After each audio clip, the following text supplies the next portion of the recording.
Let's talk property tax foreclosures. I'm going to tell you the ins and outs, how to do it, the problems to avoid, and the ways to play this game. I've been doing this game for years, and I got some really great advice for you today.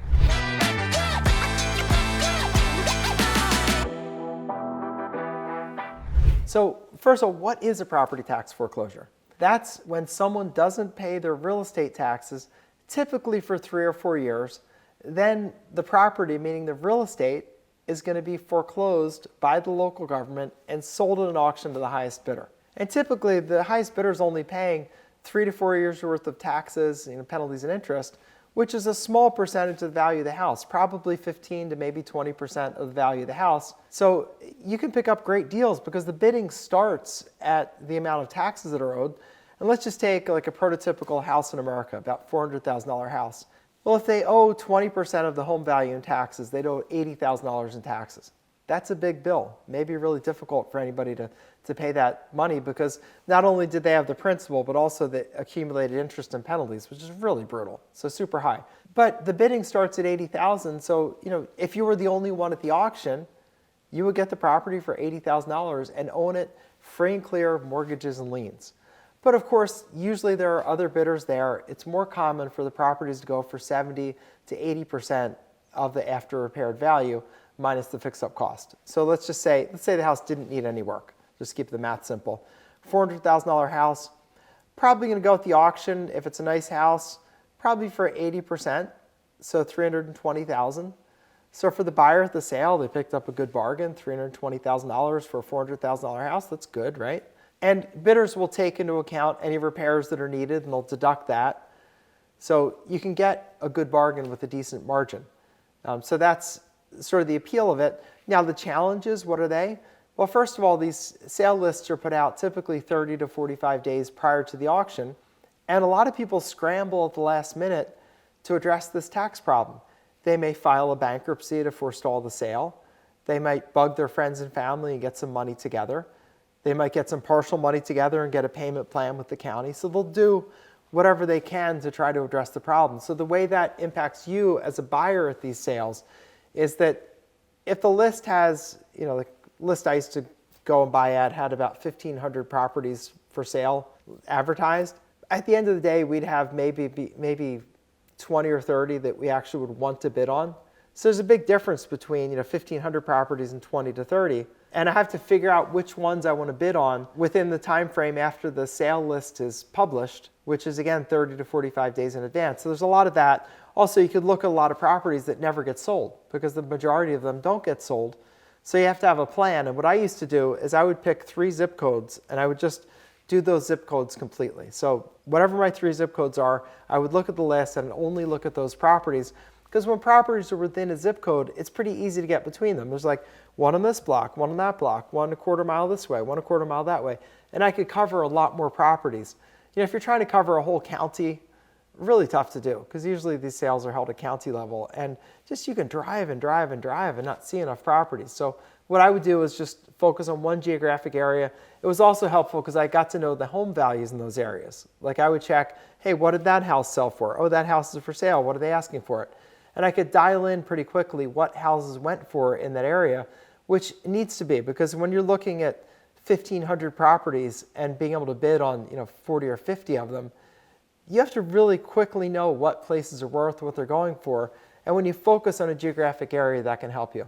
The other thing with these tax delinquent sales is you have to be really careful with title defects and problems. These sales are done en masse. It's not like there's someone really paying a lot of attention to them. The county personnel do a good job, but things are still not perfect. If there's a creditor that was never notified of the sale, or you can't prove they were notified, then that lien can stay on the property.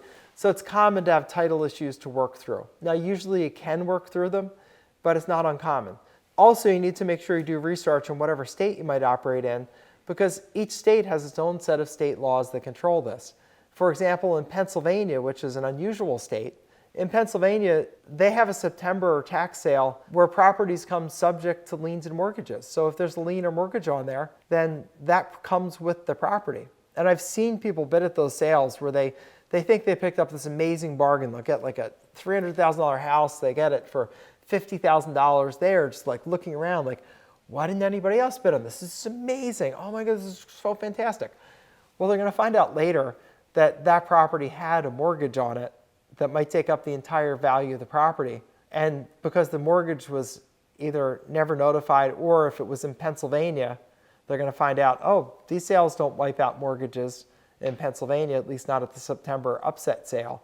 And then the only one that's going to be upset is the person that bought it. So this is definitely an area where you want to educate yourself before you invest your hard-earned money. That's for sure. You need to find out about title issues, what liens are divested, which ones stay, any special issue at that place. You need to cover all that. So definitely get yourself some education if you're thinking about buying tax deed properties.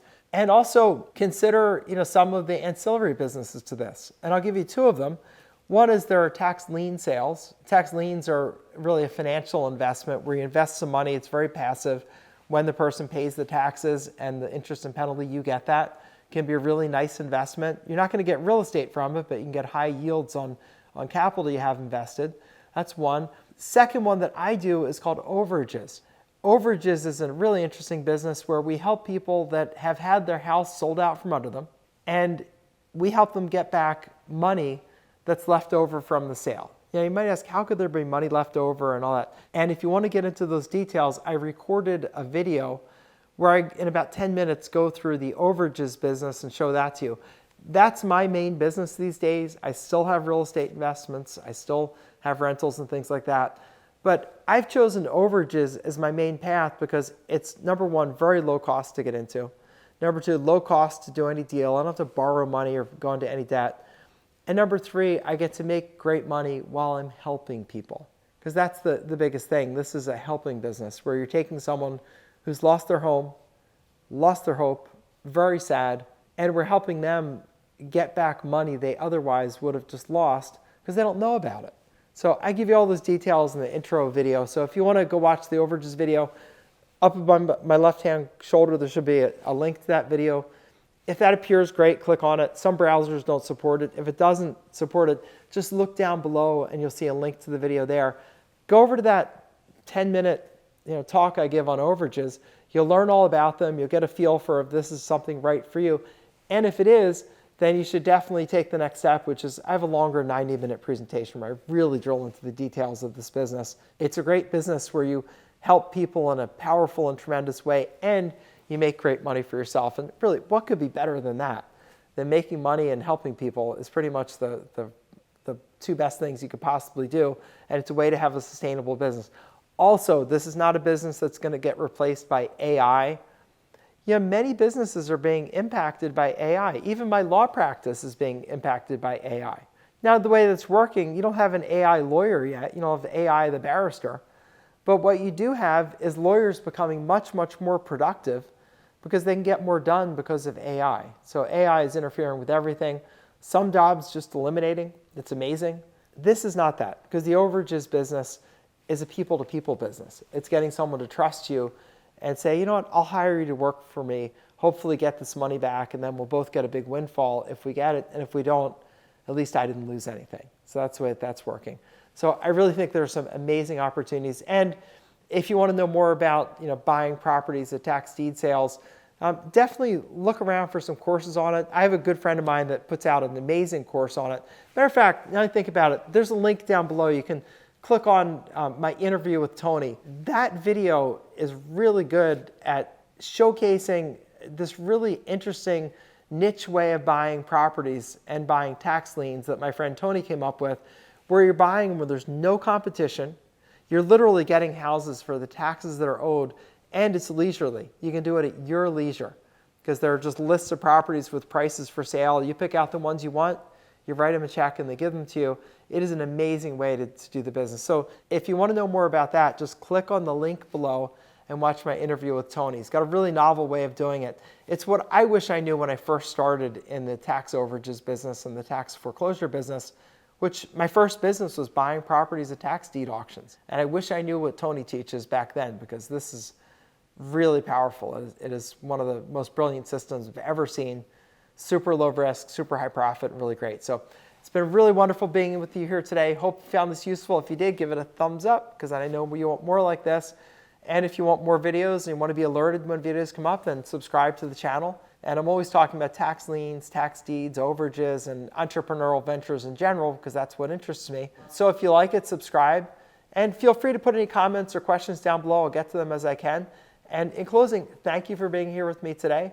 I'm glad that you're here, and I hope that you go check out the Tony interview video and my video about overages. I think you're going to find something there that could be exactly what you're looking for to get the business opportunity that can really take your finances to the moon if you want. So this is Attorney Bob Diamond, over and out for now.